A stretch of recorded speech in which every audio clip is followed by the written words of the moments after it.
The Grainbelt Apartments, so the project that is a block away, for that size unit, they're currently advertising it for $1,400, so not quite $200 more. So these units, because of their smaller size and because of not having to spend as much on the building because there's less parking, will be more affordable, and that was one of the goals of the parking reduction. But what I don't support is this assertion that this is going to be some sort of affordable housing, and therefore they should be able to reduce the cost by reducing the cost of parking. Is Mr. Oberpiller willing to guarantee that a percentage of these units are going to be actually affordable for a period of time? How do we know that what is $1,235 when he opens doesn't turn into $1,400 within a year? I mean, I would urge you not to throw out there, well, this is making it more affordable. Of course it's more affordable in this location than it is in Uptown, because a house in Uptown that's $500,000 in this neighborhood would be $275,000.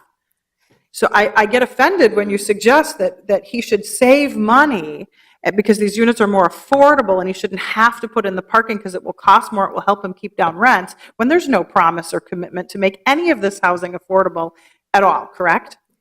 Councilmember Goodman, that is something that we'd be willing to discuss. I don't think we can do it on the floor, but that is something that they would consider. But the point was, it is more affordable. And it is more affordable than the Grainbelt just a block away. It's affordable for like what he's saying in front of us right now, but in terms of what the actual rents are when this building is rented up and what they increase year after year, there's no requirement, there's no commitment, there's no promise that these units are going to be at this rate. That's what you're saying right now. So I would urge you, I buy your argument on the parking actually. So, but to throw out there that this is going to be affordable or it's more affordable than Uptown, big deal. Well, and as I said, more affordable than other projects that aren't in Uptown. And that was, my point was, this was part of the goal of the parking amendment. And there's a lot of consternation about the parking levels in the building. My point was, it does serve the purposes that the amendment was made for. And in terms of true affordable, as that's defined for by city ordinance when you're looking for subsidy, that's something we can talk about. But these units will be more affordable than the Grainbelts, and with some that have to provide more parking. It's just the economics. And there's a competitive reason for CPM to try to keep rents lower than their competitors.